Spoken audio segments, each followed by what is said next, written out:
Are we going to be talking like multiple directors? Or am I supposed to talk about like just one, or like what am I? For the Star Wars stuff? Yeah. Or As in, unless like, what? you're talking like if you had to choose directors, if you could only Like, bring. should I choose? Like, are we going to like have in the frame of the discussion? Is it like, oh, okay, let's each suggest like one? Should I bring up like multiple people I'd like to see? Or are we just more talking about it in like a general sense? If you have specific examples, you can bring up a few. Okay, because I want to talk about this guy. He's called Boshi. He directs anime mostly with girls with cocks. And he's a really good cock girl director. So I'd really like to see what he could bring to the Star Wars universe. I don't think that's gonna fit. Well, not in my mouth. Walked into that one. Just like I did. Whammo! So just stop talking. Podcast over. I'm going home. I'm done. Man. There we go. That's all I wanted. I just wanted to get that one in real quick, right in those lips. What happened to I have you on record the last time you were on to not do girl cock references for 10 years. This is too easy. 100 shows, I think you said. You didn't even make it one. I didn't even make it 5 minutes. It's over. Start the clock.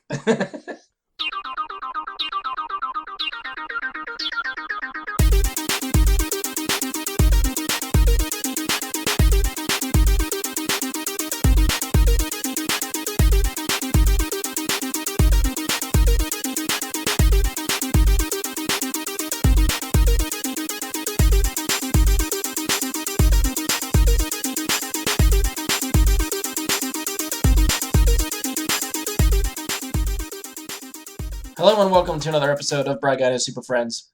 I'm your host, Brian Labick. Joining me for this episode is Andy Stolz. What's up, podcast people? And Ian Leidick. Fuck it, I got nothing. Wow, that was a very simple intro for you. Hey guys. Even Andy did it for you. Okay, I'm signing off. This was a fun time with everyone. Check out my podcast, The Whirl. I'm talking about hurling. Check it out on spankdocs.com. You really had to think about that one for a minute, didn't you? I told you, I got fucking nothing. Spent an hour talking about nothing. Yeah, for the record, Ian and I have been actually recording for about an hour while Andy's computer rebooted. So I think Ian got all of the craziness out of his... Well, no, I shouldn't say all of this. I'm sure there's still something in there that he's ready to let loose, and I'm afraid when it's going to show up. All over his face. Release the Kraken! Did you say all over his face? Is that what I heard? Yeah, I'm going to release it all over his face, your face. That's great. You brought it up, and I'm bringing it down onto your face. Good start, guys! I have to choose words better. This is all getting cut. Not even a half-hour episode this week. Ugh. Yeah, by the time this is all trimmed out of your... once I trim all your bullshit out of here, it's going to be like 40 minutes, 20 minutes. All right, so on this episode, we're going to cover a few headlines that come up over the last week or so, mainly focusing on two companies, Warner Brothers, which owns DC, and Disney, which owns Lucasfilm. Both companies had some headlines that generated some buzz, and a lot of it is not good. So kicking it off just with the Star Wars stuff for Disney and Lucasfilm, if you haven't been following the headlines, Lucasfilm and Disney dropped another bomb a few days ago. Colin Trevorrow... Is it Trevorrow or Trevorrow? Does anyone know how to say his last name? Is it like Tomorrow? Trevorrow? Let's go with that. Trevorrow. Colin Trevorrow, who was announced as director for episode 9, probably about 2 years ago, is no longer involved with the project. Before we start discussing sort of what all this means and where they could go from here, I'm going to try to summarize and go over the chain of events that sort of led to this decision, at least what I could try to piece together. So Trevorrow has only made 3 movies so far under his belt. His first one, Safety Not Guaranteed, was a smaller movie, but it was a critical hit. Now, when I was trying to research stuff and read things, from what I understand, Kathleen Kennedy had her eye on Trevorrow. I keep wanting to say Trevorrow. Had her eye on Trevorrow even back then for a Star Wars movie, but Star Wars was just getting back into the public eye. They didn't want to take the risk with such a new director. So then enters Steven Spielberg. Spielberg gave Trevorrow a chance with Jurassic World. That movie went on to become one of the biggest hits of 2015, and it is currently number 4 on the all-time highest grossing movies list. And that's worldwide. 4th highest grossing movie worldwide. Trevorrow and his friend slash collaborator Derek Connolly wrote the screenplay for Jurassic World. Connolly also wrote Trevorrow's first movie, Safety Not Guaranteed. So after Jurassic World became a surefire hit, Trevorrow was announced as the director for Episode 9, which they announced at D23 in August of 2015. Lucasfilm at this point, where they are planning to, I guess at that point in their, what they're trying to do with the Star Wars franchise. At this point, they're trying to kick off Force Awakens. It hasn't even been released at that point. So they get JJ to direct Force Awakens. It comes out. It's a massive hit. And then Lucasfilm goes full steam ahead with all their sequels and spin-offs that they have planned. So the next one that Lucasfilm tried to push out was Rogue One. That was directed by Gareth Edwards. Although if you believe the behind-the-scenes stories for that movie, this movie also had a troubled development cycle. Edwards was leaning hard into the gritty, realistic war movie tone, but now that Lucasfilm had a hit with Force Awakens, the franchise is rebooted, sort of like kickstarted again. They wanted something that felt a little bit more classic Star Wars. So rewrites were done to the script. Tony Gilroy was quietly brought in to take over directing part of the picture, possibly even taking over some of the editing process, depending on what you read. His involvement is, it fluctuates depending on what you read. But to Gareth Edwards' credit, he didn't fight it. He worked with Lucasfilm, allowed them to come in and, mold this picture to sort of what they wanted. Everything seemed fine. The movie was released. It was both a critical hit, commercial success. Everybody was happy. Next for their slate is going to be The Last Jedi. Now, this is a movie that absolutely has no bad hype around it. There's no rumors of behind-the-scenes drama. There's no confusion. Everyone involved with the movie seems really excited about what they have, so that's a good sign. However, a few months ago, Lucasfilm had another big shakeup for one of their standalone movies, the Untitled Han Solo film. And this is something we covered on a previous episode when it happened. Phil Lord and Chris Miller were brought in to direct Han Solo with a script from Lawrence Kasdan and his son, John. Lord Miller had a different tone in mind for the film than what Lucasfilm wanted. Kathleen Kennedy and Lawrence Kasdan had their vision for the film, what it should be. Didn't really vibe and mesh with what Lord and Miller were trying to do.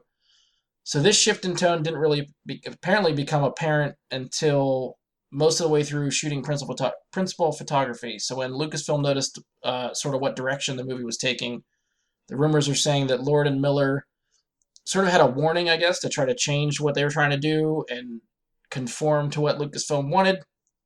Lord and Miller kind of said, fuck you, we're going to make the movie we want to work on. They stuck to their vision. Lucasfilm struck back and kept to their word, and they let Lord and Miller go. They fired them. And then within a matter of days, Lucasfilm announced that Ron Howard would be taking over the picture. So Ron Howard is currently directing reshoots, I believe, for the Han Solo movie. And I guess a lot of people saw the Ron Howard choice as the quote-unquote safe choice to come in and sort of save and mold the picture.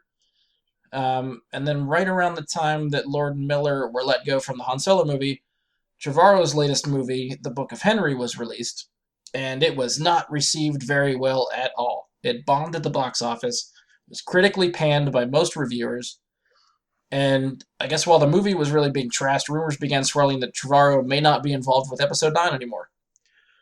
I don't know if it seemed like it was the bad press just seeping into his next project. They were looking for somewhere to direct things. Suddenly, it seemed like the internet wanted his head on a stick for making one bad movie. As the months went on, Trevorrow continued to talk about Episode 9 enthusiastically and continued to talk about it. His frequent collaborator, again, that worked on him on some of his earlier movies, Derek Connolly, had written a script with Trevorrow that they were both excited about. But this was all before Carrie Fisher passed away. So after her death, the script apparently needed some major rewrites because Leia was supposed to have a massive part in the final trilogy, or final movie in this trilogy. So Trevorrow and Connolly got back to work. Now, depending on what you read, there are articles out there that say the script they work on isn't great and that Lucasfilm wasn't pleased with it. Cut to the 1st of August of this year, and there's an announcement that Jack Thorne is brought in to polish up the script for Episode 9. And then a month later, which is what happened 2 days ago, Trevorrow was let go from the project. So, again, I tried to summarize sort of what has been happening at Lucasfilm, because this is definitely not the first time something like this has happened. So my first question for you guys, is there a pattern here that we should be worried about for these Star Wars movies? You think we should be worried because Disney doesn't agree with the directors they get? Because I'm not surprised. Disney made a mistake getting Lord and Miller because they clearly knew they weren't going to follow the Disney vision. They should have picked someone nice and easy to control from the beginning. I think Trevorrow was what I don't understand, because I don't think they got rid of him because the Book of Henry bombed. Right, I think that's a misconception too, yeah. The timing, I guess, kind of works, but it's a $10 million film. Like, it's not like he bombed on Jurassic World 2 or something. He bombed on a really small budget indie film that still is like, audiences kind of liked it still. Like, so I don't think Disney made a wrong choice. I think something happened behind the scenes that we just will never find out about why they got rid of him. I think maybe another vision thing where they thought they could control him or something, but he's just throughout, was like, I made Jurassic World, I do what I fucking want. You think he would have came in demanding what this movie would be, and Lucasfilm was like, no, we don't want to do it that way? Not so much demanding, but I think he wanted more control than they were willing to give him. And I think that's going to happen with a lot of, like, good directors, honestly. A lot of people I'd like to see make movies in general, I think aren't good fits for what Lucas and Disney want. Lucasfilms and Disney want from their Star Wars franchise at this point. Right.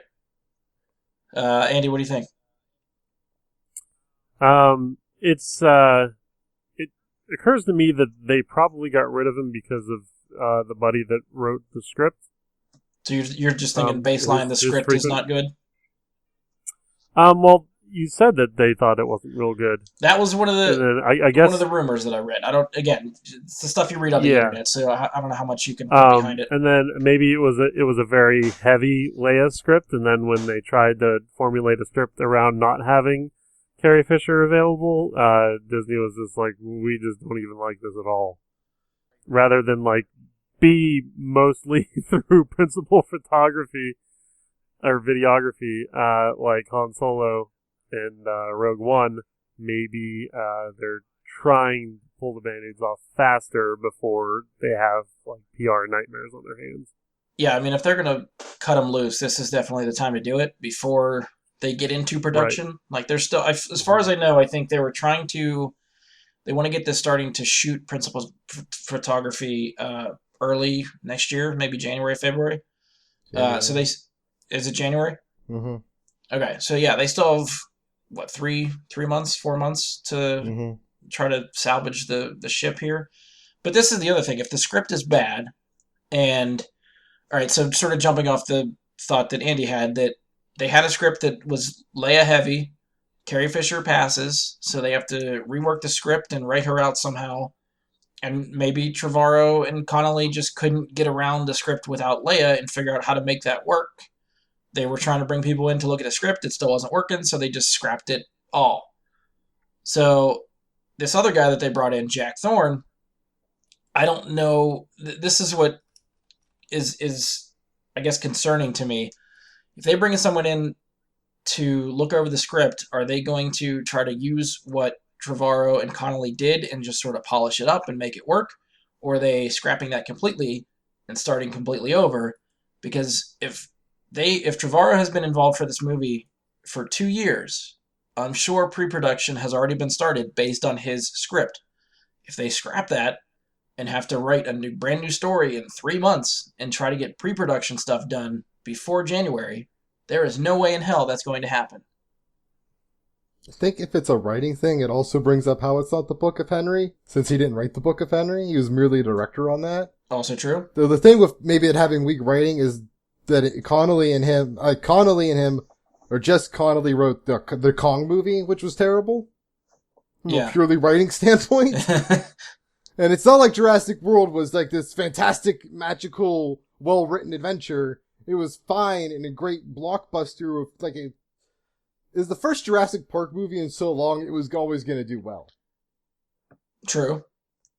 So I think if this is all about writing, it's not the most recent failure, but something else. And I think they could, if they wanted to, throw out this whole script and start over. But I think at some like basic level, they're still following Lucas's original vision for Star Wars. Like there's what he wants to happen in this episode is probably still going to come through.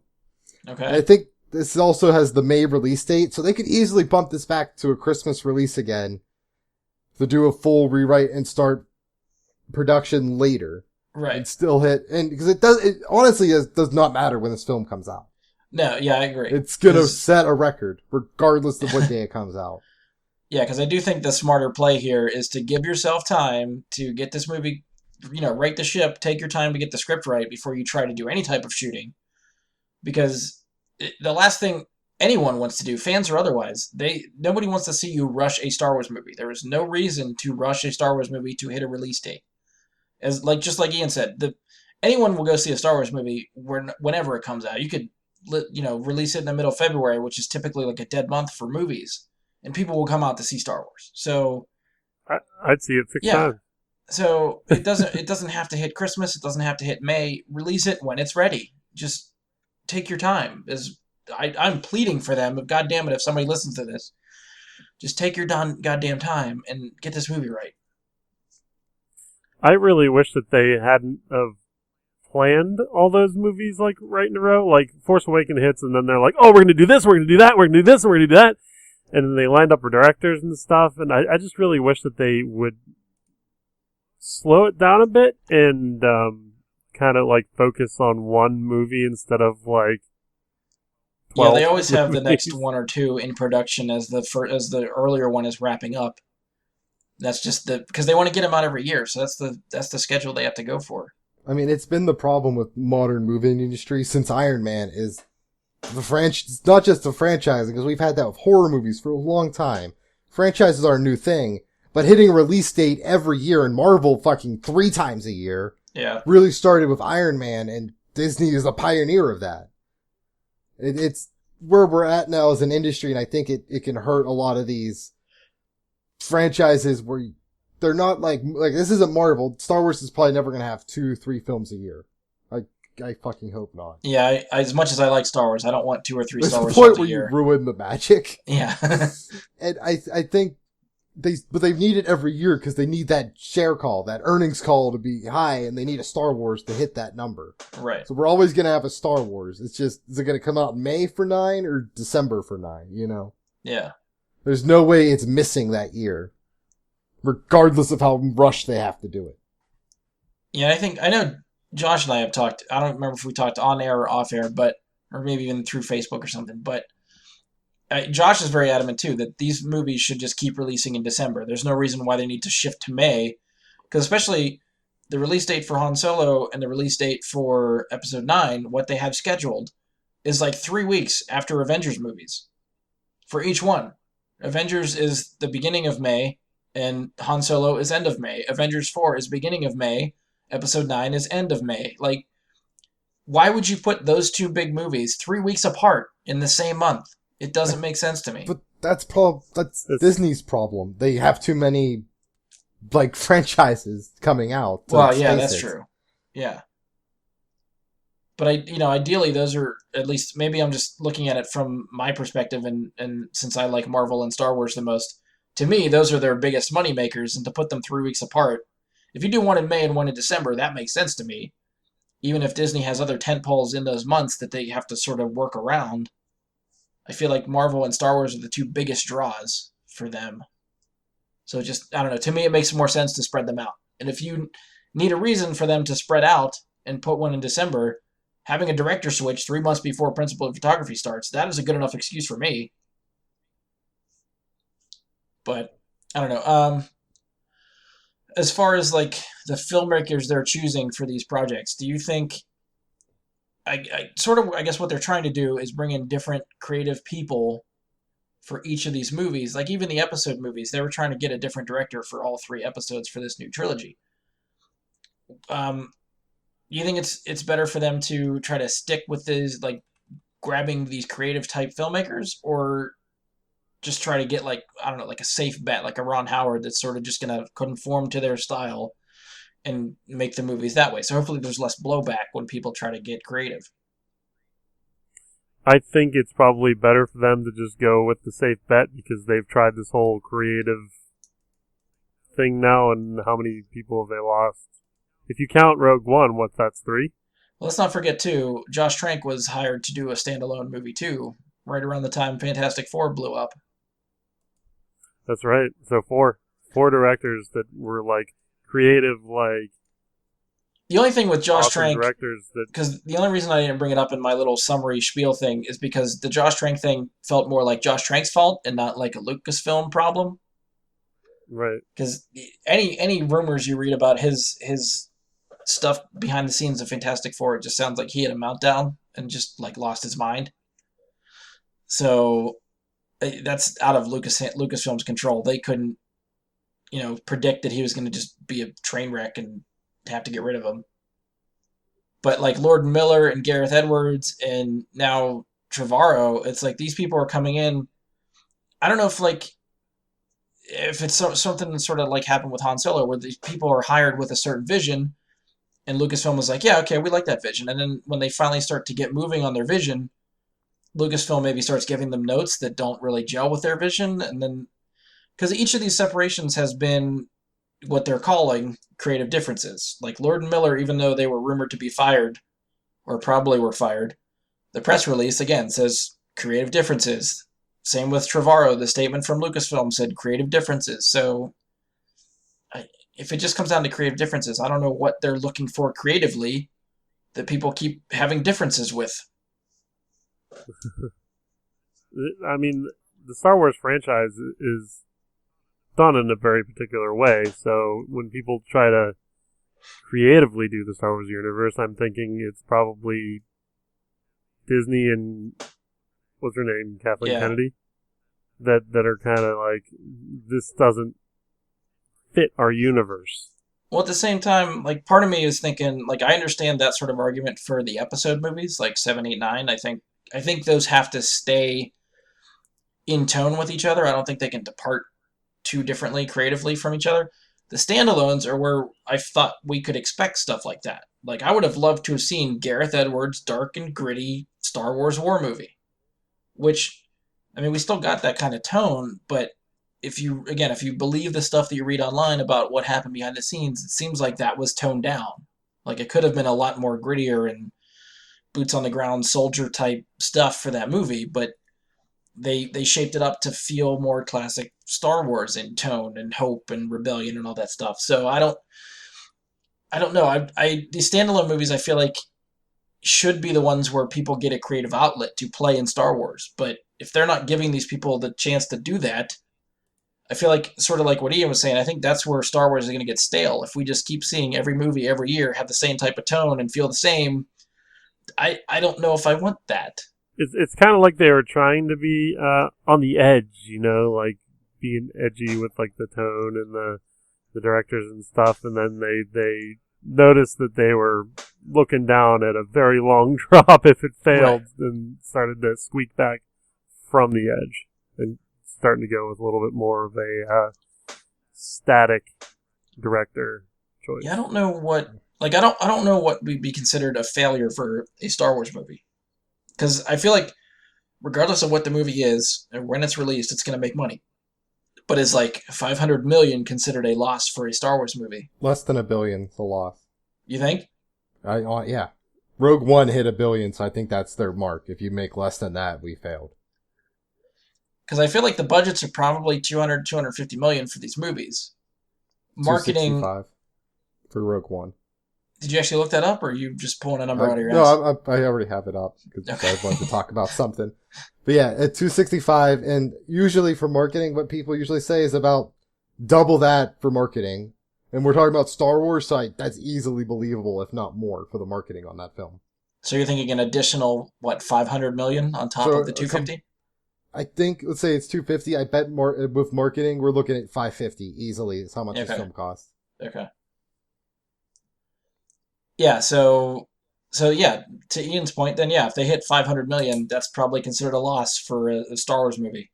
Well, think about just the press they would get, or how shareholders would feel if after, remember, Rogue One, the first non-trilogy Star Wars, unless you include the fucking Clone Wars shit, that hit $1 billion. So if you can't hit $1 billion with like a Han Solo film, a super popular character, that's a failure. You can't hit Episode 8, can't hit $1 billion, that's a failure. Like that's the mark now. Yeah, I don't know. Part of me, because I feel like they know that these standalones have to be some sort of a risk.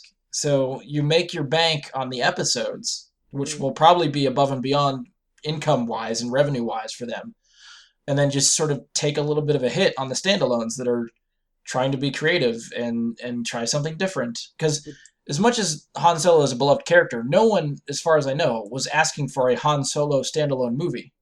So I still don't think this is a solid bet for them as far as how much this movie's going to make.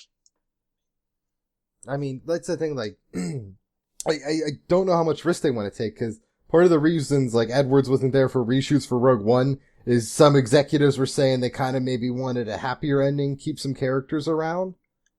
Yeah. And that was part of the reshoots. They actually filmed an ending where, I forget who, but a couple characters survived that.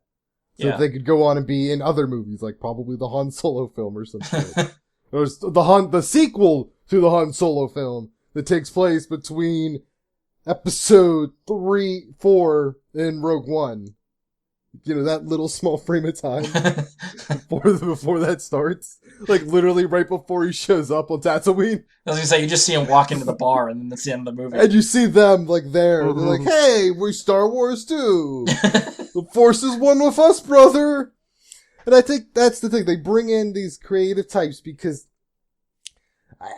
I think they, at some point, you want to make, I think, even executive producers, even though they really probably just care about the money, I think at some basic level, they still want to make a really great film, a real driven film. So they bring in these kind of directors that can do that.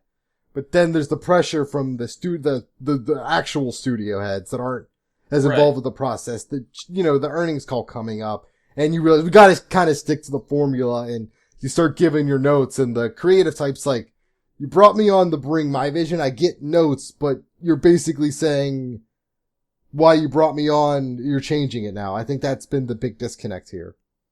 Okay. That's why Ron Howard works. Like, he's at the point of his career where he doesn't need to take chances. True. He'll come in and he'll finish Star Wars. He'll do what you want him to do. Okay. Yeah, I can see that. I think that's why it hasn't worked with other people. That's why, if we talk about who we want to direct episode 9, I'm like, none of these guys have a chance because they're really creative, good directors, and they're never going to let them attempt it. So you think this will be a change in status quo for Lucasfilm? They're not going to look for these up-and-coming creative directors anymore. They're going to pick safer choices from here on out? Wouldn't be surprised if they still do and hope either they can control them, or we'll just get a repeat of this where they fire them after creative differences because they just were like, didn't learn their lesson, you know? Yeah. I'm hoping this is the end of a trend for them. Like, I don't want to hear about this anymore. Because, really, this is the last Star Wars movie they have announced. Like, they haven't announced anything else after this. We don't know what's coming after Episode 9. But we do know there's going to be one the very next year. Yeah, they're still probably going to try to do something, but we just haven't heard about it yet. So whether they hired a director already and just haven't announced it, I mean, I guess that would be the safer bet for them. Like, sort of bring someone in to work on a movie. Don't tell anyone they're in to work on a movie. So if you let them go, you don't have a PR fire when you let them go over creative differences again. I think it's too hard to keep that kind of stuff secret nowadays. Oh, I'm sure it is, yeah. I doubt you could bring someone in to start writing as your director of a Star Wars film and keep it secret for even like a week. Yeah. In today's news cycle with the internet and everything, yeah, I believe that. But still, I'm just saying it'd be nice if they could do that. Keep us somewhat surprised. I mean, god damn it. Like, the only way would be if they like got Lucas to write the film. Because he's just like sitting at the ranch like, yeah, I'll knock one out. Well, here's a question. If this movie is looking for a director, would you like to see George Lucas come back and direct this episode 9? No. Good God, no. He hasn't directed like a good Star Wars film since the first one. The best film in the series wasn't even directed by him. Right. But the second best film in the series wasn't directed by him. Ideally, he wouldn't write this movie, which I think takes some pressure off him because we wouldn't be working off one of his god-awful dialogue scripts for this movie. Well, then who's gonna fucking write it at that point?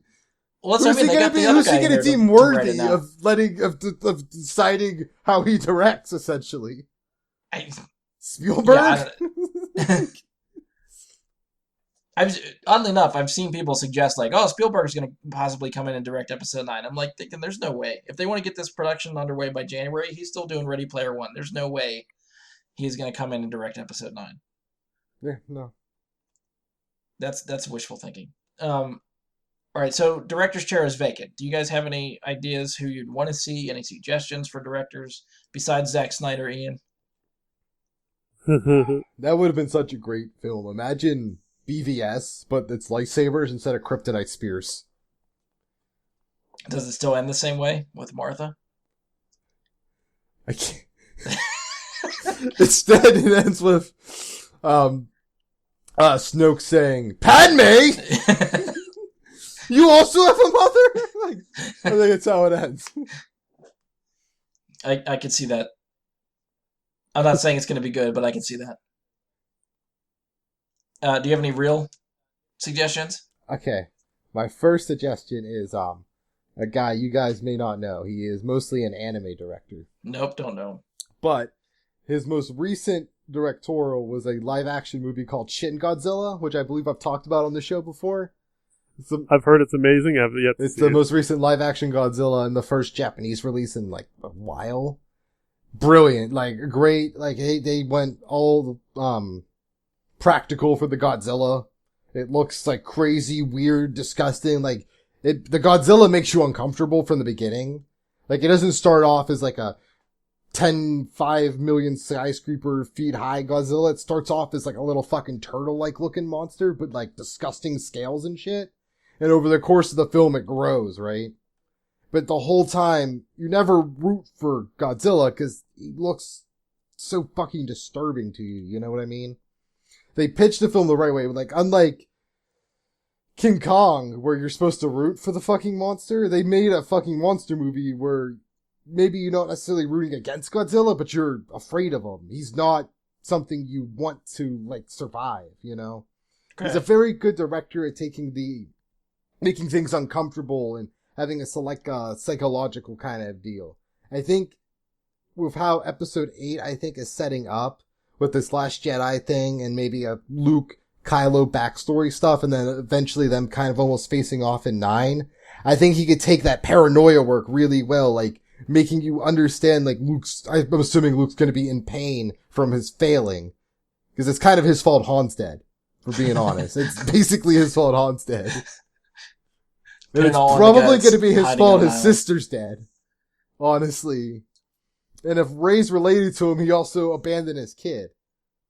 And I think he can bring out that dark, that horror almost in Luke, like in Mark Hamill. So you want episode 9 to have Luke be insane? A dark edge, almost like depressed.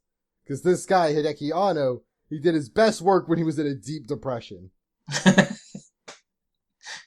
Do you want, wait, let's be clear. Do you want Mark Hamill in depression or Luke Skywalker in depression? That's why I think Zack Snyder would be good, because with his daughter's death, I think he's really depressed. Oh, come on. I think he could really bring out some dark energy. I know it's a horrible thing to say, but I think he has that mindset where he could bring something sick and dark and twisted. And I think that'd be really cool for the franchise. Something that Star Wars I don't think will ever do, really. Something real dark, something scary. Considering what we just talked about them trying to stay in tone and keep a Star Wars style, there's no way in hell your director's making it in. Well, I mentioned probably like 15 minutes ago that I don't think any of my directors would ever do a Star Wars film. Because they're good directors that would do something different. Oh, throws down the gauntlet. I got one more guy. Okay. Alex Garland. He don't know who that is most recently either. Directed Ex Machina, which was up for couple Academy Awards. Okay. He's also the writer for 28 Days Later. Okay. The zombie flick. Yeah. And he was also the writer for 2012 Dread. Okay. Yeah.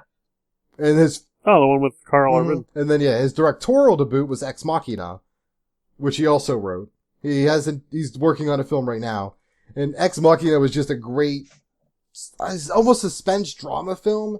A lot of unique shots, especially because it's a movie about like an android. It's basically like Zuckerberg's like a Zen master and is working on super advanced robot AI and brings a random employee to his compound to come party with him and also to basically give a Turing test to his AI he's creating. Okay. I'm just trying to think how that applies to a Star Wars movie. It doesn't. I just think this guy's a really good director, and I'm giving background on his most brilliant work. Like I said, there's no one I want to direct a Star Wars film that's gonna get the job, because I want a really good out there director. Like I could say Nolan. There's no way Nolan's gonna be allowed to do this, because it's Nolan. He would want way too much control, and they'd have to give it to him. That's never gonna happen. You think you'd give one of the standalones to one of your guys? No, God, no, because they get fired within a week of filming starting. Like, the only guy, like, I think what's gonna happen is they're just gonna get Joss Whedon to do it, because that's just what fucking happens nowadays. You just get Joss to film your shit when something goes wrong.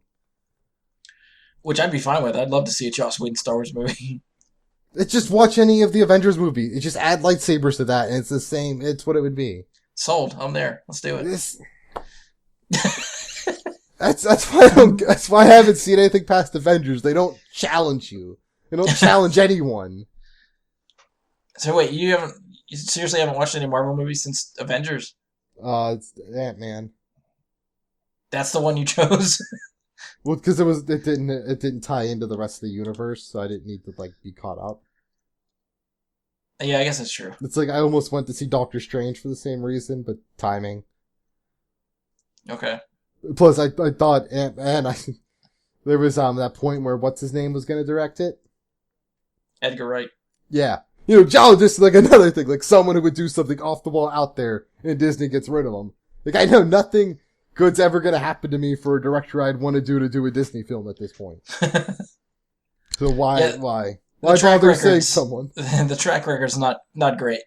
Like, Edgar Wright might be the most normal out of anyone I'd like to see do one. Like, the guy with enough mainstreamish success, but still wild and crazy. Yeah. And, they're just never gonna deliver on that. On someone that can do something unique in Star Wars. It's never gonna happen. Yeah, I think if they were gonna do it, they should have done it early. Because now if they're getting set to just recruit safe, quote-unquote safe directors that want to conform to what they want to tell, now it's going to be harder for them to go back and find creative people for the future movies, because now they've set a precedent for what people expect out of these movies. So I think it's harder to go creative and different and weird after you've sort of hit the baseline, if that makes sense. Especially when you have to hit $1 billion every film. Well, that too. You can't take risk anymore. And that's why I can't wait for them to not do it. And do you have any director suggestions for episode 9? How about this? How about a Star Wars deadpan comedy with Wes Anderson? We're looking for a replacement for episode 9. Oh, right. I think it would be cool if actually they gave Dave Filoni a chance. Yes, he's on my list, I think. Because Pittsburgh's own Dave Filoni, by the way. Oh, I didn't know he was Yep. Pittsburgh. Yeah, he. He does a fantastic job with Rebels in the Clone Wars, and or did with the Clone Wars, and is with the Rebels. But I think if they gave him a chance on a live action, he could probably fit into their little jigsaw puzzle Star Wars fucking director thing, and still be able to knock it out of the park. Yeah, I think Dave. This is where I don't know if I think he'd be a fine line between being creative and being safe, because he's part of the Lucasfilm family. Like you said, he's been involved with Clone Wars. He's like creative director on Rebels. I think they pulled him off of Rebels to work on something else. So I don't know. I'm assuming they're doing another animated series that he's probably involved with now. They just haven't announced it yet. Okay. He is supervising director. Okay. But he was a good creative voice for both animated shows, helped craft a lot of the stories and get a lot of the emotion. Like if you watch those stories, some of them are pretty deep and emotional, and Dave, I think, brings a lot of that out, especially out of the voice actors, which means he's an actor's director, too, which is something George Lucas is not. Now, no. Back when Dave worked on the Clone Wars, he worked side by side with George, because the Clone Wars was still kind of George's baby at the time. That was before he sold the rights to Disney. So Dave got a lot of advice from George. So if you can't get George Lucas or don't trust George Lucas to take over the franchise, but still want a little bit of George's sensibilities, Dave would be the way to go. Which I think he works better than George because, again, he is downright an actor's director, so he can work with actors. I think he has enough creative vision to have a visual eye to what George would do, which is where George excels. But I think Dave would make up for the shortcomings of George as a director between, again, just the actors and stuff like that.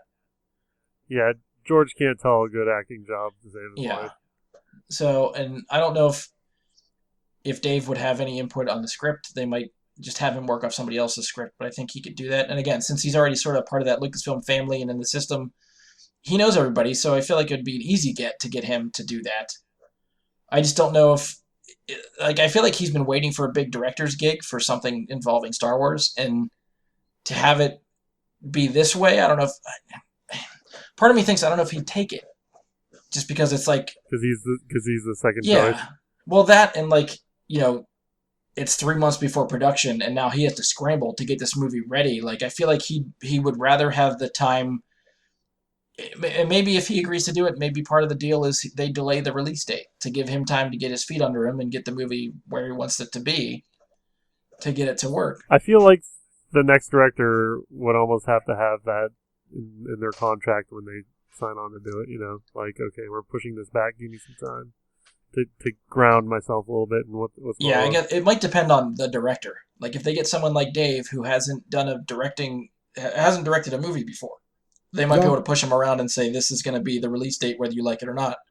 But if they get a movie. Did he? Yeah. The Clone Wars movie, and we all know how good that was. Is he listed as director on that? He directed it. He is the director of it. Okay. All right, so that movie aside, we all know the first season of the Clone Wars, especially that movie, is not the greatest thing ever. That show hit its stride later in the later seasons. But see, now you got me backpedaling now because now I'm like, God damn it. But still, Dave is for the most part inexperienced as a director. So if they come in and say this is the release date, you have to hit this, he might not have a choice. But if they get someone more prolific, like a Ron Howard or someone with some weight to throw around, they might be able to demand a delayed release date or a pushback for them to be able to do the movie better, get it working. I think someone like Ron Howard could jump in, though. Weren't they throwing around Zemeckis with Lord and Miller? I don't think for Star Wars. Zemeckis has been tied to the Flash movie, I know, but I don't remember seeing his name pop up for Star Wars. The only other name that I had seen... Well, I'd seen two names, but out of the two, a lot of the headlines that I was reading was saying that the front runners for the job, possibly who Lucasfilm and Disney might be the easiest to get that they feel comfortable working with, are JJ and Rian Johnson. So JJ did episode 7, Rian Johnson's doing episode 8. I feel like Rian Johnson would probably be the easier get, and he would probably be my pick to do it. Just because from everything I'm hearing out of episode 8, even though we have no idea really how the story's going to go, anything about that movie, they've been keeping it fairly under wraps, so I don't know if it's a good thing, but I have confidence in Rian Johnson, and the fact that he is successfully... They're in post-production now for episode 8. So the fact that we haven't heard any behind-the-scenes drama and that everyone seems like they had a great time working on this movie makes it seem like he would be fine moving on to 9, and maybe he's looking forward to or would like to finish the story that he set up in 8 and sort of cap it off with these characters again in 9. Maybe he has an idea where these characters could go, which would help shape a story that they need to get done in 3 months. I guess it just depends if he needs a break after 8, or if he just wants to jump right into 9 once he's done with 8. Because you figure the movie comes out in December, he's going to be doing promotions and interviews and stuff for 8 in December. If they want to shoot in January, I don't know how much time he needs to help prep for that.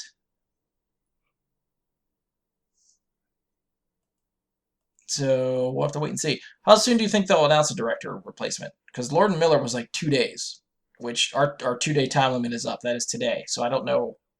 They're obviously not that quick, but do you think it'll be a couple weeks? Do you think it'll be a couple months?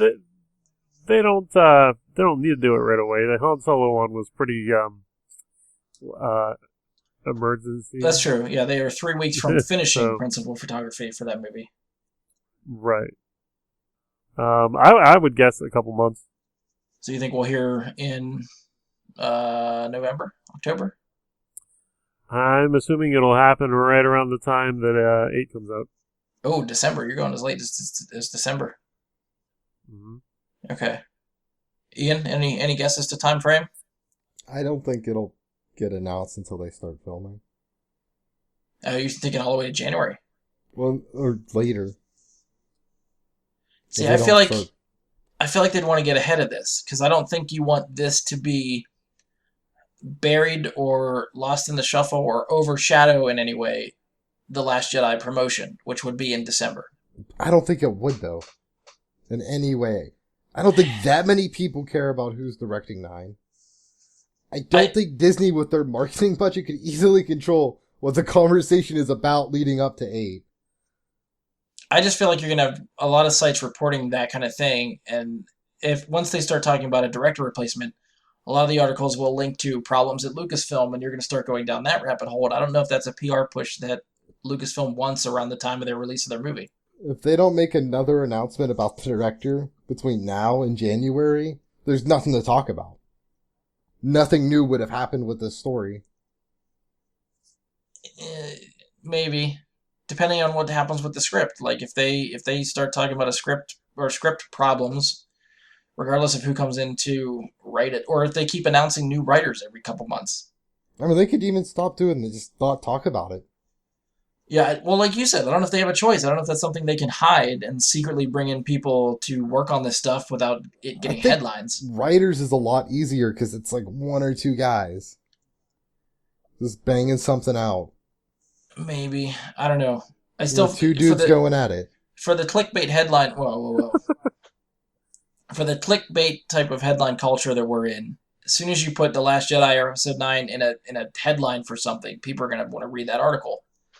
Regardless of whether or not they're a writer or special effects hand or grip or whatever. You know, anybody that's working on those movies, I feel like, would make headlines for that. Yeah, but I mean, none of them are going to be involved with the writing process for the most. Like, if we're talking about a handful of people that would really be involved in that process. Yeah, I don't know. I guess it remains to be seen. I think they'll tell within the next month or 2. I think no later than November we'll hear something. Whether or not I'm right, we'll find out. We'll revisit this. We'll see who's right later on. We're going to have an emergency podcast as soon as they announce it. You're going to Skype me at work. I could FaceTime you on my phone. Like, okay, guys, I got to stop working to talk about the dick sucking on the Star Wars. What? There was no dick sucking up until this point. We almost got through this entire topic without you mentioning dick sucking. I know. Moving on. Yeah, it's the best segue I think I might have. Threw it away. Any final thoughts besides dick sucking for... No. Don't. Andy, anything else for this one or no? Nope. Okay. All right, we'll come back to that if we ever get an update at some point and talk about, once they pick a director, I'm sure we'll talk about what we think of that pick for a director. So we'll see what happens. Safe, boring, and uninspiring. Did you say boring and uninspired? Is that what you said? And safe. Okay. I'm just telling you now what I'm going to say. It could be. I'm going to text myself this so I don't forget to say it when you have me on for it. All right, so we'll move on to some DC stuff. Warner Brothers and DC, I think, have had a few of their own, like, what the fuck headlines over the past couple of weeks. That I feel like proves once again that they have no idea what their plan is for their own movies, and they just seem to be making this up as they go. So, again, trying to set the stage sort of for this one. On past episodes, we've talked about how Marvel doesn't have full control over Spider-Man. The movie rights to that character, which Sony still controls. These two rival studios have made a deal to share the character, which is how we're able to get Spider-Man in the MCU. But since Sony still retains the rights to the character, they can basically do whatever the hell they want to that universe in Spider-Man, which is why Sony is creating their own Spider-Man spin-off universe. And I only bring this up to make a point because these are two rival studios that have two different plans and directions for the Spider-Man movie universe. Now, DC is owned by Warner Brothers, which, between those two studios, they own all the rights to their characters, which means they don't have to fight with rival studios about doing spin-offs, different universes, and whatever the direction they want to take. When these when two competing studios own this intellectual property, they're not fighting over each other. This is all under one roof, which I think makes this even more confusing in that Warner Brothers and DC are looking to make a movie based around the Joker and making it an origin story. The kicker for this movie is that it will not, I repeat, will not be connected to the DC movie universe, meaning this will not be Jared Leto's Joker. They will recast the Joker again, while Jared Leto's Joker continues to show up in the DCEU movies, such as Suicide Squad 2, the Joker Harley Quinn movie, and if they decide to throw him in the Batman, he'll show up there too. And apparently, from one of the articles I read, DC is aware that there could be some sort of audience confusion over these non-connected DC Universe movies. So they plan to launch a new label and brand that will put all of these movies under this new label, with the Joker origin movie being the first one. Now, they do have some people listed that are supposed to be involved with this Joker origin movie, but before we get into who's involved, this idea of a Joker origin story movie that does not connect to the DC movie universe, is that a good idea or a bad idea? How do you guys feel about that? I love this idea. This is the greatest thing DC's ever done. Now, purely from how big of a train wreck this could end up being, like a pure that, like Schadenfreude, like, oh my god. The thing about the Joker as a character is, it doesn't really have a defined backstory. It's always changing to fit the needs of the current author and the current Joker. His character design changes wildly at times. Even in the comic books, it's not very consistent. The animated Joker wildly changes at times. Jack Nicholson, Jared Leto, and Heath Ledger look nothing alike. Like, those are all three distinct characters sharing some very basic elements. So I think you can do a Joker story with a different Joker unrelated to DCU and it work because it fits the archetype almost of the character that you can't define him. He's just exists. He's almost more of an idea than a person. And I think it works with that character specifically. Which, okay, you've sort of sold me on the Joker being able to exist outside of the DCEU. However, if this is going to be the first in a line of spin-off movies that are not connected to DC Universe, how long before people just get confused about what's connected and what's not?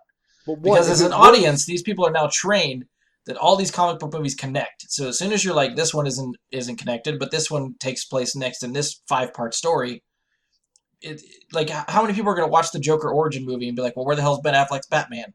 Or Superman? Or something? I mean, there's probably the same people that complained about them not being in Suicide Squad, and then no one gave a fuck about those people. And we all moved on. So I think that's the thing, though. If you make it work, I think the Joker's the reason to launch it is because he's the one that makes the most sense. And to launch this as an idea. If you make it work the first time, then you can just start doing it. And not have these connect in any way. And people will just see them because, like, fuck it.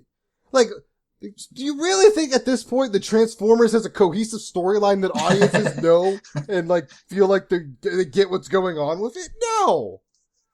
I do not believe for a second that anyone knows what's still happening in the Transformers universe. Maybe not in the US, but those Chinese and Japanese people, they love those movies. They are eating those up. I'm sure they have a religion based around those movies. Honestly, does anyone really see the connecting things happening in the Fast franchise? Does people get how those stories interweave and magically connect? No! The Rock is just now part of the group somehow. No one knows why. No one remembers they were enemies. Like, I could go, like, that's how it is nowadays. Like, you say you have these franchises that connect, but outside of really Marvel and, like, Star Wars, the lines are very blurred of how these, like, work. No one, like, the stories don't add up. Like, does anyone can explain on this show how Terminator works? How that was written? How any of that shit connects together? No. That's why they're throwing it out and starting over again, and no one's gonna care. I don't even think I don't know if it's gonna help my point or hurt my point, but I'm just thinking too.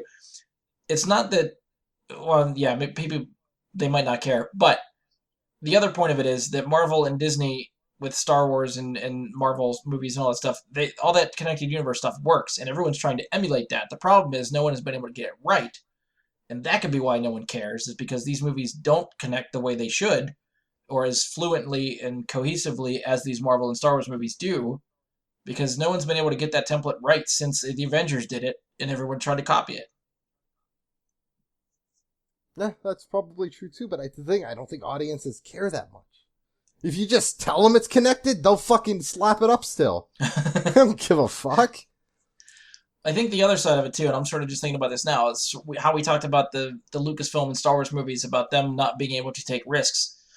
Part of the reason that DC is trying to do this is because they want movies that stand alone, that are more of a creative outlet to attract creative directors and creative actors and higher profile people that don't want to be tied into a universe sharing comic book movie and yet maybe still want to play in that universe. This is their outlet for that, which in a sense could work. They could actually get some really cool movies like this, but for someone like me who likes continuity and like things connected, this gives me a headache. But Andy, what do you think?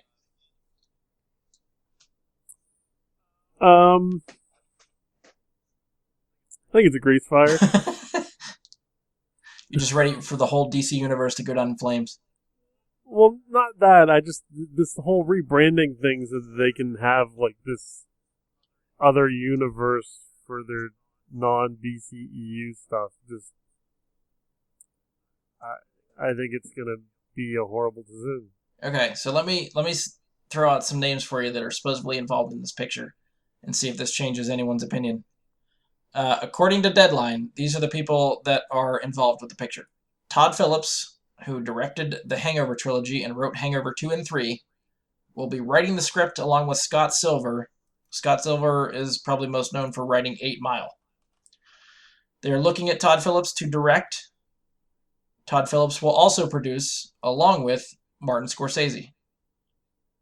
They're looking to set the movie in Gotham City in the 80s and try to frame it as a grounded, hard-boiled crime film, which is why Scorsese is involved.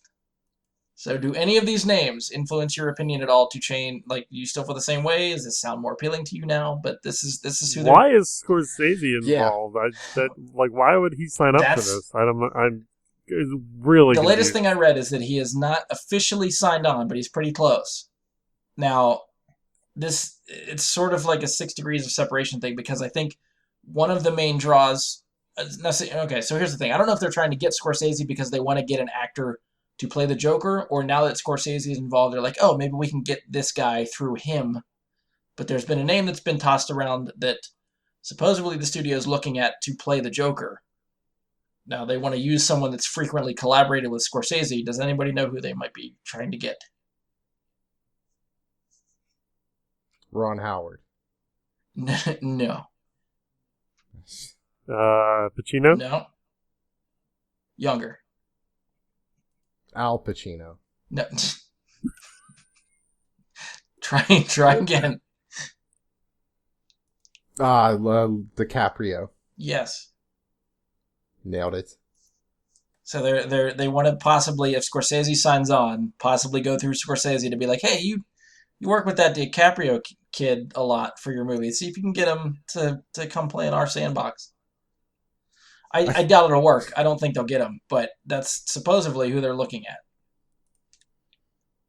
I like that at 43 we're calling DiCaprio a kid. He's still younger than some people out there. It would probably be the greatest Marvel superhero movie of all time if they got Leonardo DiCaprio to play the Joker.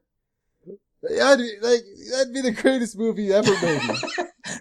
Could you, he would, I get that it's tough, but Ian doesn't even have words. This is unprecedented. The greatest actor to ever play the Joker.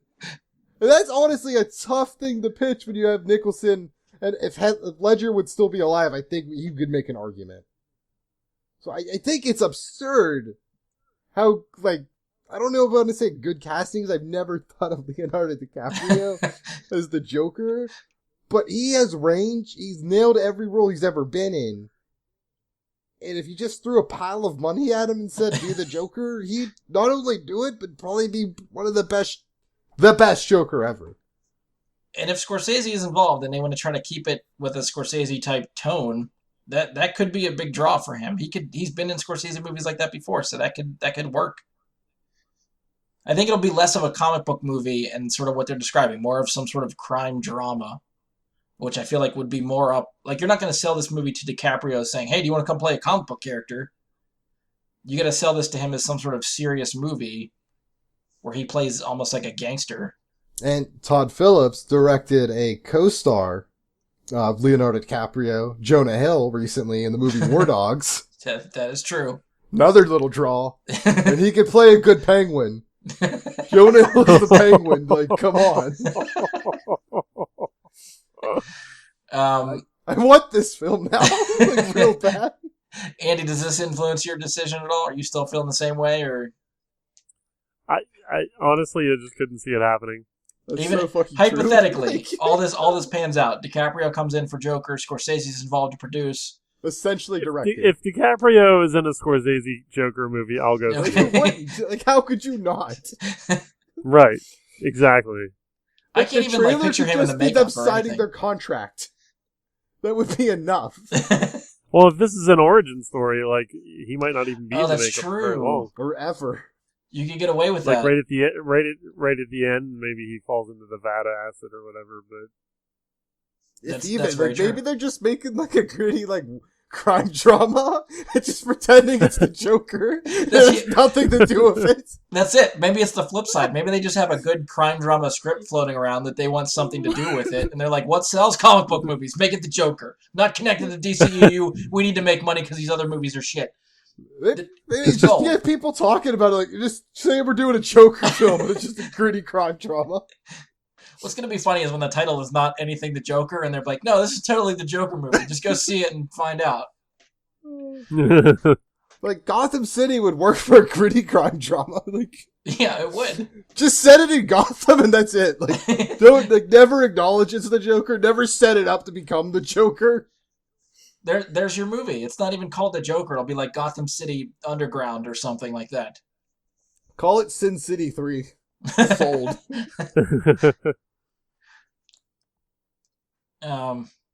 Yeah, so I don't know. I think any of the questions that I had, I think we pretty much just covered in the course of our conversation. So I don't know if I have to grab anything else. Because I was thinking, like, the way Spider-Man spin-off movies and, like, you know, they're confusing enough for Sony between the Sony stuff and the Marvel stuff. But we sort of already touched on if DC can make this work while they're simultaneously doing DCEU movies and then these spin-off standalone stuff that doesn't connect. So I don't know.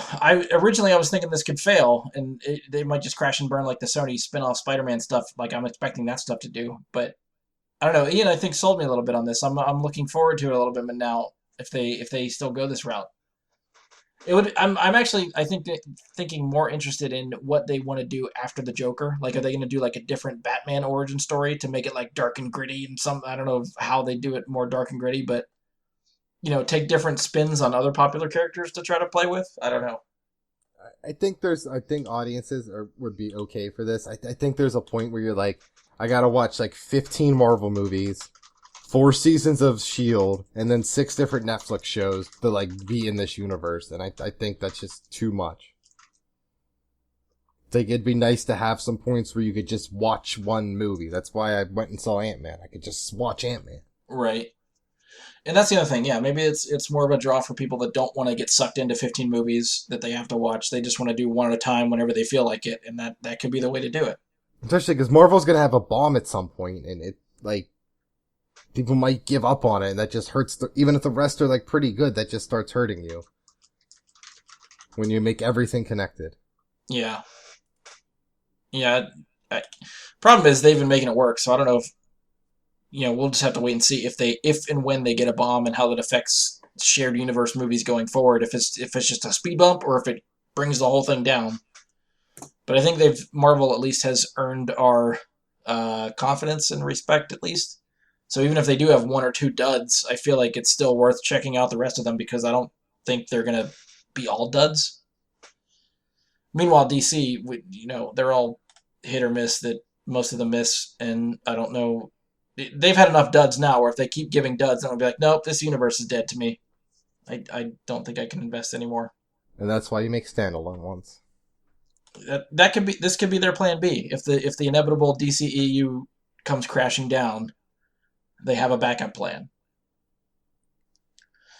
Andy, you got any final thoughts for Joker standalone? No. Okay. All right, so we had to cut Andy loose, so it's down to just 2. Ian and I didn't realize you were just going to start going. I thought we were going to have like a 20-second gather ourselves thing. I didn't really just okay, yeah, cut Andy loose. Okay, guys, let's go. I had to pause the mood. I've already gathered myself. You better get to gathering. I'm not going to mute this shit. I got 20 seconds before he reintroduces ourselves. We're going full speed ahead. Okay, bang. We got shit to do. All right, so that wraps up the Joker talk that we had. So there's a couple other DC films that sort of tie into the Joker a little bit. Spinning over to Jared Leto's Joker, he will supposedly appear in Suicide Squad 2, and they also are trying to plan something with him and Harley Quinn, which we talked about, I think, on a previous episode. So for Suicide Squad 2, David Ayer is not coming back. He's not writing, he's not directing. He is supposedly attached to Gotham City Sirens, which was the movie involving Harley Quinn, Poison Ivy, and Catwoman, right? I believe so, yeah. That would make sense. Okay. Those would be the Sirens. All right. Yeah, so we talked about that, I think, previously also. So Warner Brothers and DC announced, I think today, actually, that Gavin O'Connor is going to write the movie, write Suicide Squad 2, and they are also trying to get him to direct. He's most recently directed The Accountant, which starred Ben Affleck, and that was also through Warner Brothers, so they have sort of a rapport with him now. And they seem to be trying to put Suicide Squad 2 on the fast track, just to try to get it out there, probably before everybody forgets about Harley Quinn. So what do you think of O'Connor stepping in for Ayer? I don't know if you know anything about O'Connor, but... I at no point care that David Ayer is no longer involved. Fury was good. I liked Fury. I thought it was well written. I don't have a real problem with Ayer, but Suicide Squad there's nothing special happening there. Fury, great. Training Day, great. Original Fast and the Furious, great. SWAT, okay. It's not like he's a shitty, writer or director, So I don't have, a real issue with that. Gavin O'Connor, though, The Accountant is a really great film. It's fucking good. Okay. I'm just gonna say, it's fucking good. Now, the issue, I think, more is that he's directing Suicide Squad 2. What do you do at this point with it? Have them go on another mission where there's trash floating around in the sky and a beam of light going into the sky? Are we really gonna have to sit through someone saying, what is this, some kind of second Suicide Squad mission? Am I really gonna have to hear that line of dialogue come out from someone? I mean, if it's written well enough, you won't, but that remains to be seen. I guess that's the other thing. Do you think he'd be involved in the writing? Because it says that's what they signed him on for. They signed him on to write it, and he's possibly directing as well. I didn't know this. I've seen a movie Gavin O'Connor's written. It's called The Warrior. It's about boxers and MMA guys. Okay. It's got Tom Hardy in it, playing one of these boxing brothers. Oh, maybe I do remember that vaguely. Yeah. There was another one that came out at the exact same time that was very similar. So was The Warrior another good? MMA movie at the same time. This one had Nick Nolte in it too. Oh, I don't know. I definitely don't know what that one is. But this one though is about the two brothers fighting, and they filmed part of it in Pittsburgh. That's why I know about it, because I went with my friend because he was in it. Because the one guy's a Marine, and he gets arrested by the Marines for being AWOL. So they needed Marines for it that actually had their Marine outfit uniforms. Yeah. So that's how he got casted as an extra in it, because he had his fucking Marine blues. So that's why he's in it. Nice. The movie's not that good. Poorly written, uninspired filming, not really cohesive, and early Tom Hardy too. before you were like, I'm going to go see this for Tom Hardy, you're like, man, nothing's going to work out for the Tom Hardy kid after seeing this. So I don't think this is a good choice as director. Actually, the way you describe that movie, it sounds like O'Connor would fit right at home for a Suicide Squad movie. That's the thing, the accountant was really good, so I guess he's grown. But, like, the Warrior was just shitty. He's apparently grown as a director, as a creative. But that early stuff, like, he wasted a Tom Hardy. Right before Tom Hardy blew up. Okay. You know? Yeah. But part of that's probably writing, like, an MMA film. Like, I think that's hard to do. Yeah, hopefully because there were some good characters in Suicide Squad, so hopefully if he has some good characters to play with, it'll work. Name 3. I mean, obviously Harley Quinn and Deadshot, and yeah, you don't even know their fucking names at this I was point. thinking of names, but I was like, are they really that good? Like, Ric Flair's not really good. Mm-hmm. Boomerang was really stupid, but I liked him being stupid, so Boomerang, Captain Boomerang. Let's make some Jai Courtney happen. Let's give him something to do this time. What about Panda Man? Who's Panda Man? That was James McGowan in the original Suicide Squad. Yeah, well, he wasn't in the movie, right? No, he was. Yeah, then I totally forgot that. Yeah. Yeah. Is that the jumping guy that got blown up? Yeah, he's not even like a real character. But he's like top 10 credited on IMDb. Yeah, he didn't even get shot. Did they even give his character a name, or they just like show him jump somewhere and then he died? His name is as good as Captain Boomerang or the Joker. Okay, one of the top 5 in the credits apparently is T-shirt vendor, so I'm really wondering what's going on with Suicide Squad's IMDb page. Wait, who's top 5? T-shirt vendor. T-shirt. I want to say this guy's name, but I'm gonna mess it up. Bambajan Bamba. Did they credit in order of appearance or something? Maybe. Yeah, that's probably what happened. He was a T-shirt vendor. Yeah, I don't know too much about this guy's resume, O'Connor's resume. Mm-hmm. I haven't seen any of his other movies, so I don't know how much he'll fit. If the studio, this all depends if it has the same type of behind the scenes stuff. Again, every one of these things we're talking about now that I'm thinking about it, it all has like studio meddling basically involved in it in some way, because Suicide Squad was riddled with that kind of stuff. Ayer wanted to make one movie, studio said no, you're going to make this movie, and it was cut to shit, and then it became incomprehensive, and we couldn't figure out what the fuck the movie was trying to tell us. And still made a shit ton of money, but if you look back and watch it, the Suicide Squad 1 doesn't make sense, and there's a lot of really missed opportunities there with stuff. So I'm hoping, I was going to say if they give him time to make this movie, maybe it'll be made right, but if they're fast-tracking it, he might not get that time. They just might want to get another one out while people are still sort of talking about Suicide Squad 1, good or bad. Are people talking about it? I mean, not that I know of, but if people, I don't know. I feel like if you mention Suicide Squad, the people are just like, "Oh yeah, that movie with Will Smith and Margot Robbie." But that's about it. Unless they're just looking for an excuse to get Deadshot and Harley Quinn back in a movie together, since those were the standouts for this film. And this is the logical way to do it. I don't know. But yeah, I'm anxious to see what this story is about. Because, like you said, if it's just like, hey, we're doing another mission, like, they need to give them a good comic book villain, I think, to go against. You don't think the Enchantress was a good You villain? can't even finish that sentence. You know exactly as well as I do that she was not the greatest for that movie.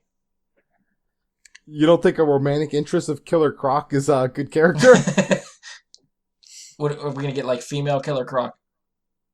No, I mean, I assume she didn't turn into a crocodile and fuck him. I assume she was in her human form as they developed a romance, but that's what you're pitching me. Wait, who was her? Now I'm really confused. Enchantress was a romantic interest of the Killer Croc. In the first Suicide Squad? No, well, in the comic books. Oh, okay. I was going to say, I don't remember that at all from the movie. You didn't pick up on that? I was like, did I just block that out? I would have. That would have been such a weird tone to take with that character, considering like how little time she had on screen. Right, that's why I was like, why was it just a speck in the movie that I just completely forgot about it, or was it a bigger thing that I just blocked out? Did I need to read the novelization? Yeah, now I'm really confused. Who knows where the fuck this movie's gonna go, though? I have no idea. So we'll have to wait and see. Stuff you can do, but I guess it depends on how connected you want it with the rest of the universe. Yeah, because it wasn't all that connected to the DC EU before, other than mentioning that Superman's gone. Like, I guess almost going back to what we were just talking about before Andy left with the standalones, I think DC, one of their best moves at this point could be making a Teen Titans movie or universe, honestly, and just going with that, like, because kids would enjoy that, I think, seeing heroes their age. They are trying to do Teen Titans, but I want to say they're trying to do a TV show, not a movie. Well, they got technically a cartoon. Not gonna go Well, there. yeah, I think that they're trying to do something live action. I just don't know. I can't remember where it's going, whether it's TV or movie. I think it works better as a movie just because of the budget necessary for all of the non-Robin characters to function as characters. Yeah. Beast Boy on TV, I don't know how that's going to work. It would look shitty and you would tune out. Like, all of the characters are very much superheroes in the sense of powers, so I just don't, see it working on TV. Yeah. All right, so that's the latest on Suicide Squad 2. The other movie that will involve Jared Leto's Joker is the Joker and Harley Quinn movie that we talked about a few episodes ago. What's interesting about this movie is some of the reports I'm reading now are sort of conflicting at this point, because now they're saying that Joker and Harley Quinn movie could actually replace Ayer's Gotham City Sirens.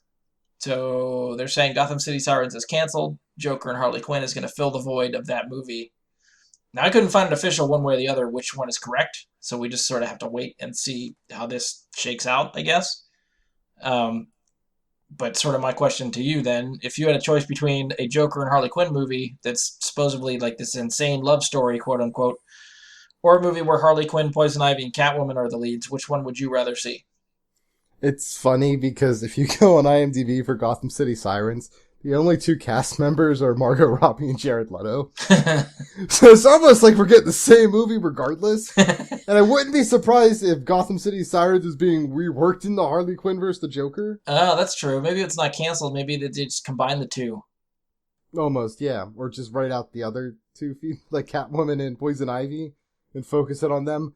So I think the modern Harley Quinn character is not only it's Harley Quinn at this point has a very deep relationship with Poison Ivy. They're very close friends that share a lot with each other, and Poison Ivy helps her get over at his core. I don't think there's ever been a Joker that's not very much a very abusive boyfriend or husband or any way romantic partner to Harley Quinn. Right. And the most recent, I think, last 10 years or so of the general DC universe, Poison Ivy's been her go-to for that support, that comfort to really still go on as a person and dealing with the Joker's madness. Okay.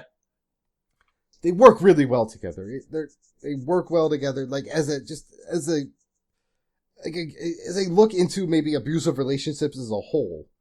Like, it's really hard to always get out of them, and there's someone always lending, I think, a support to keep someone going. And I think that could be a risk DC might want to take to try and show that.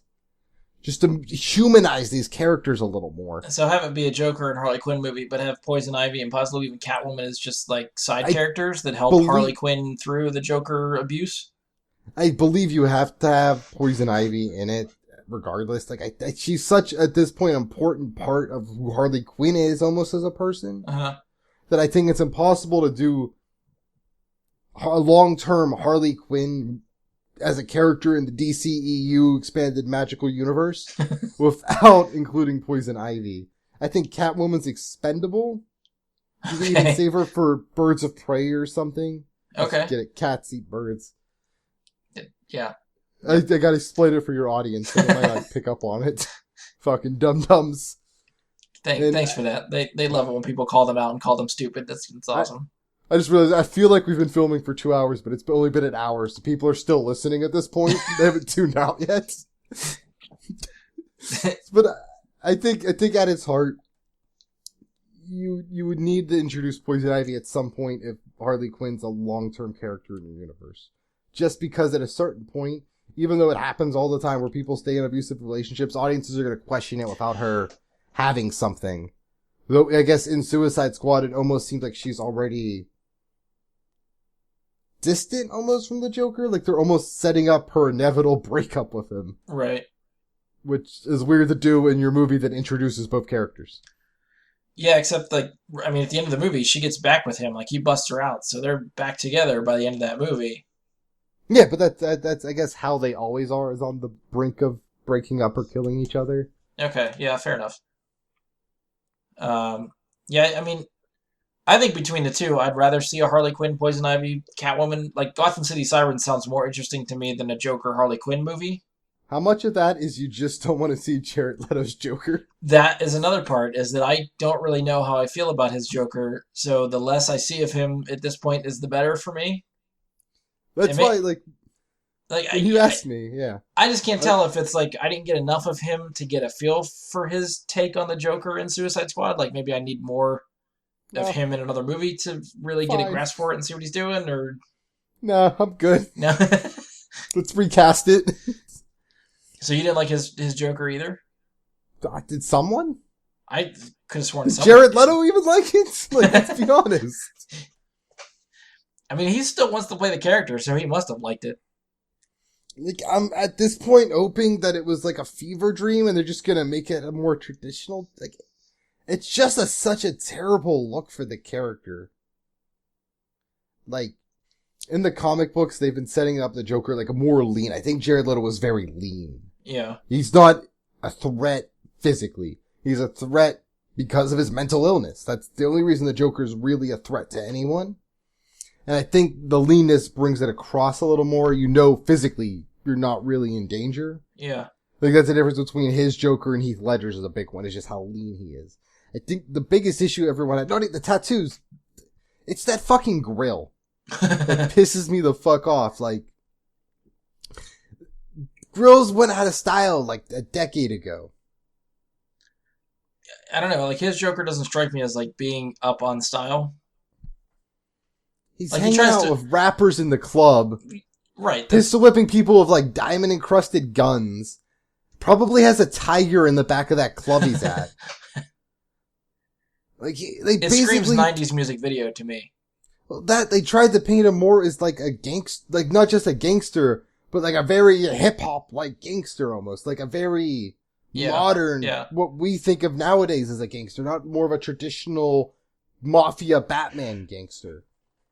Like, it's a clear departure from the types of gangsters you see in Gotham.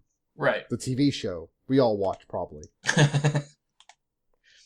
I haven't, but I've been told to at least watch the last 2 episodes of the third season.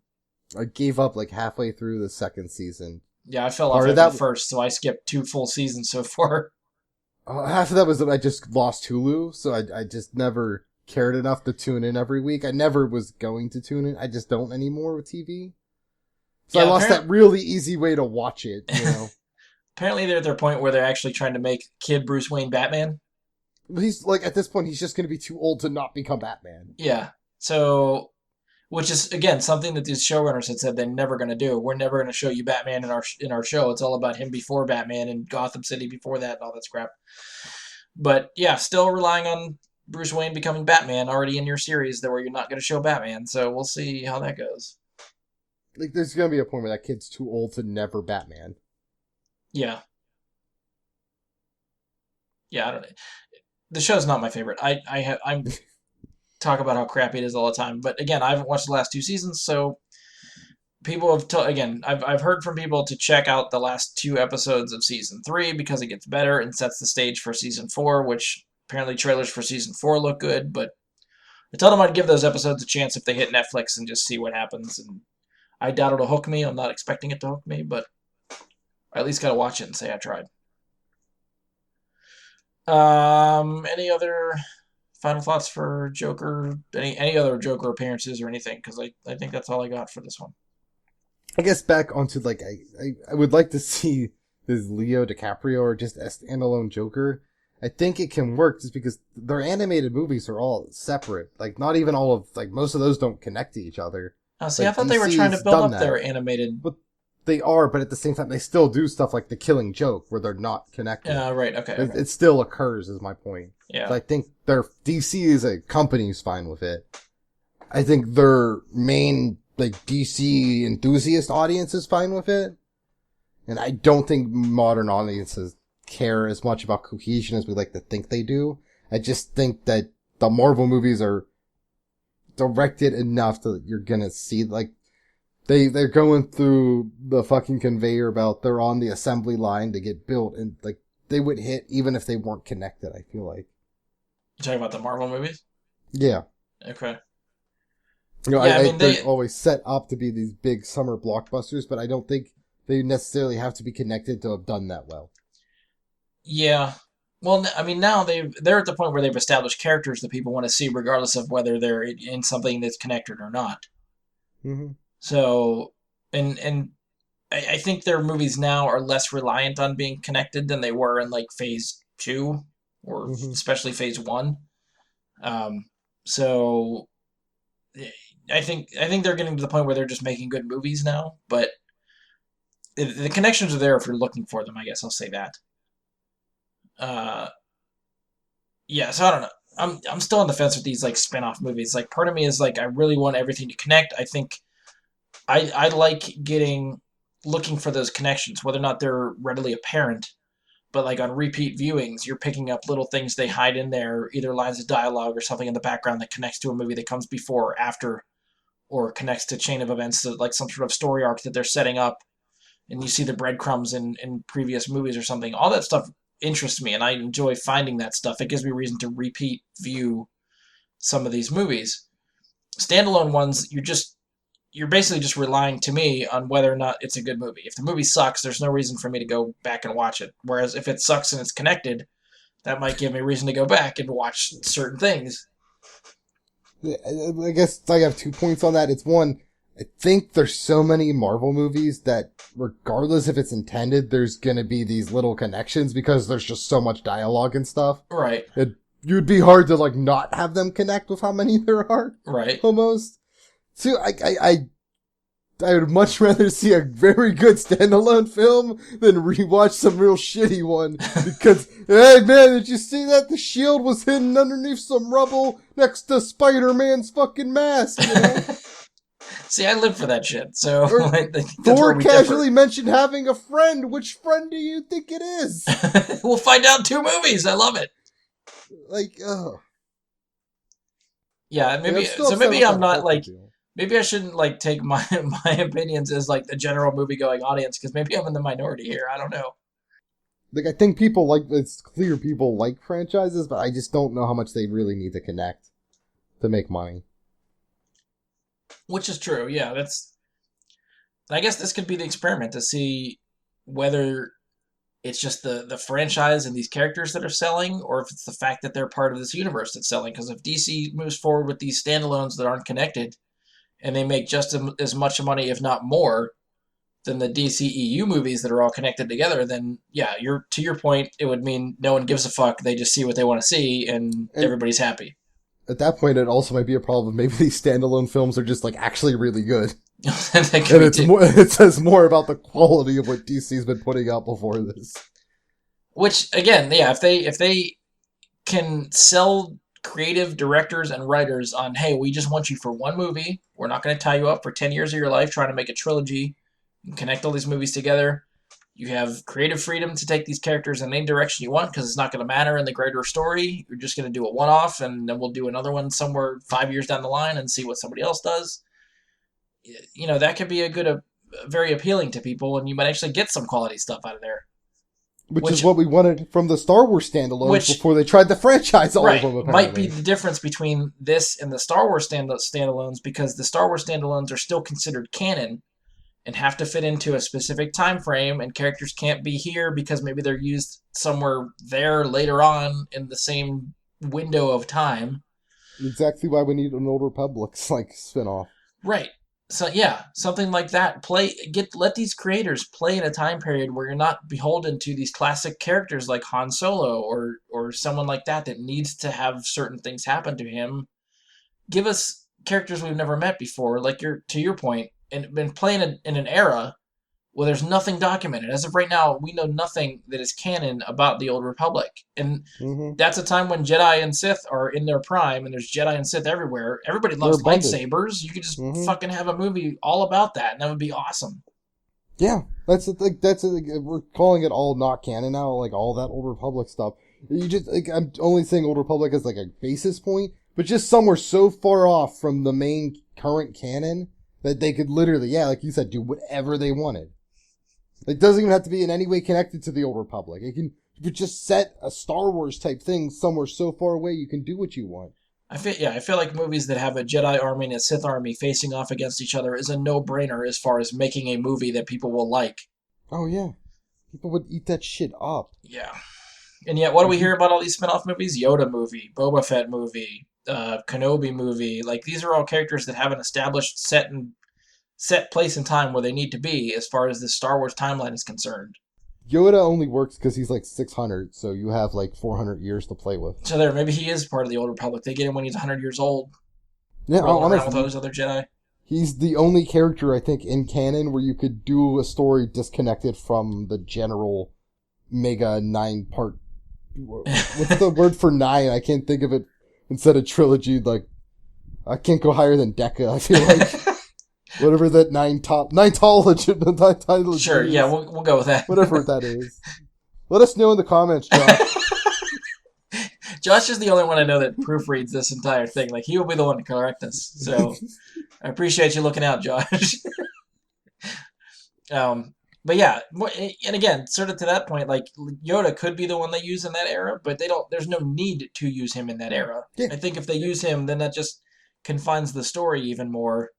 As opposed to just making up characters and doing whatever they want. That would be ideal, but I don't know. I feel like that's wishful thinking at our point. I think everybody... I feel like there's a lot of fans that are looking for just what we just described, and yet Lucasfilm isn't doing it. They're still sticking to, again, what we've heard rumors of, which is Yoda, Kenobi, and Boba Fett.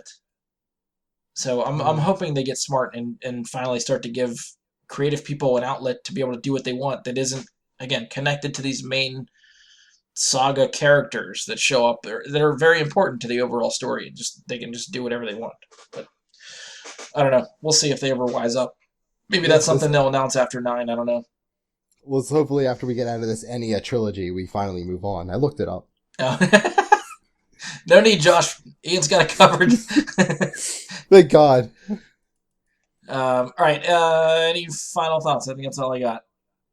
We sort of brought it full circle. Like, we got into DC talk, and then we connected it back to Star Wars. It was pretty good. I forgot about all the DC stuff. So we've just been talking Star Wars for 3 hours now. That's all right. An hour and a half for you podcast people that missed that first hour. They will never hear the hour that we talked about beforehand. That is going to be just dead put and it gone. at the end of the episode. If I have to fill space this month, if I have all this allotted time that I haven't used, we'll just throw up 45 minutes of us bullshitting about work and whatever the fuck else we talked People about. People will be like, that's relatable. I like this show. It's a show where they talk to interesting people. And by interesting people, it's just Ian bitching about life. Like, well, yeah, this fucking construction, man. I can't get around this construction. Fuck construction! I always hated the dealership. It will never stop stealing. Inside jokes, you guys will never know where they came from. Yay! But father! Ian's audition tape continues. Alright, so... Sizzle reels! There's a little inside baseball for all of y'all. If you've enjoyed the show, please stop by iTunes, leave us a 5-star rating and review. Be sure to share, subscribe, favorite the show. You can find us on Facebook. Search for Bry Guy to Super Friends, or go to facebook.com/BryGuySuperFriends. You can email us at bryguysuperfriends@gmail.com or tweet us at BGSuperFriends on Twitter. Use any of those avenues to send us questions, comments, topic suggestions, any of that good stuff. On behalf of Andy, Ian, and myself, thank you for listening, and we will talk to you next time. But father!